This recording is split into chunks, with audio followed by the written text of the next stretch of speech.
Folks, listen, the big news I was referring to is there was a bad university shooting. Listen, I have got to use the restroom. I cannot hold it, but I'm making a place to put my iPad shoot so you can listen when I go. But folks, listen, I'm not gonna say anything else about it, but please listen closely. Thank you, and ignore the commercials.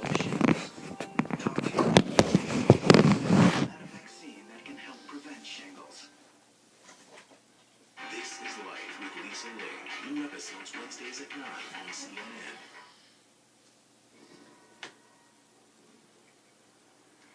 Welcome back. I'm Ashley Banfield reporting live from Roseburg, Oregon, a place you may not have heard of before now, but with the forensic accounting that's going on behind me of a crime scene that is nothing short of bloody and disastrous. There are 9 bodies that were there, a 10th if you count the shooter. There are 9 who are in the hospital trying to survive his carnage. And all the while, there are now stories that are starting to come out of what he did inside those classrooms. One coming from a young woman who was shot in the back and played dead, but could hear and see what was going on around her.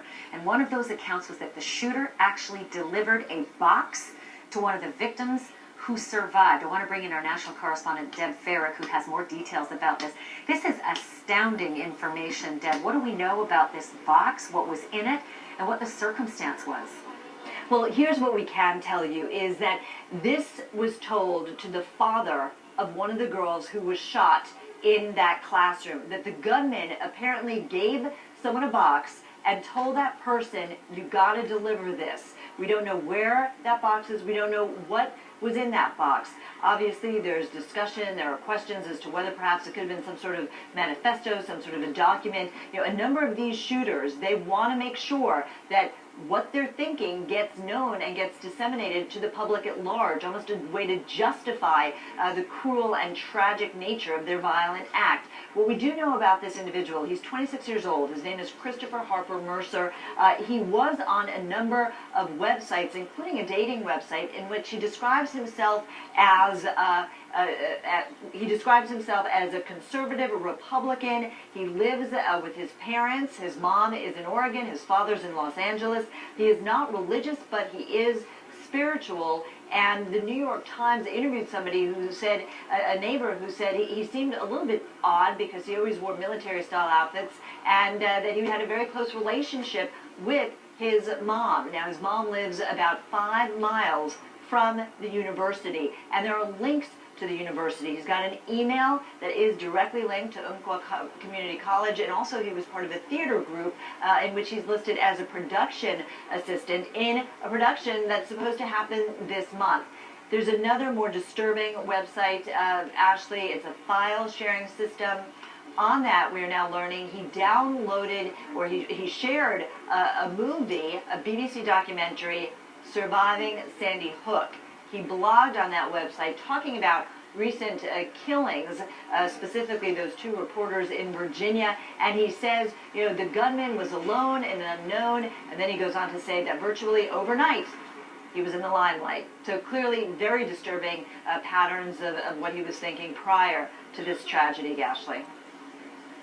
Twisted and sick beforehand, and certainly twisted and sick in those classrooms with the accounts that are coming out of demanding to know the religions of each of these victims. He stood up off the floor and then point blank executed with a shot to the head for many of them. Deb Farrick reporting for us. Thank you. The sheriff, when asked about those details, about the demands of people's religion, said he didn't know anything about that. But will the sheriff know more about this mysterious box that the gunman supposedly delivered to one of the survivors, asking, you must deliver this, you've got to deliver this? We should hopefully get that question answered in about 15 minutes' time. We are counting down to the next official update from the sheriffs here in Roseburg. Back right after this. Introducing Ancestry DNA, a simple, affordable DNA test that lets you travel up to 1,000 years into the past and discover not just who, but where you came from. All to help answer, once and for all, what it is that makes you To learn your ethnic origins, I'm back. order your DNA kit now at AncestryDNA.com.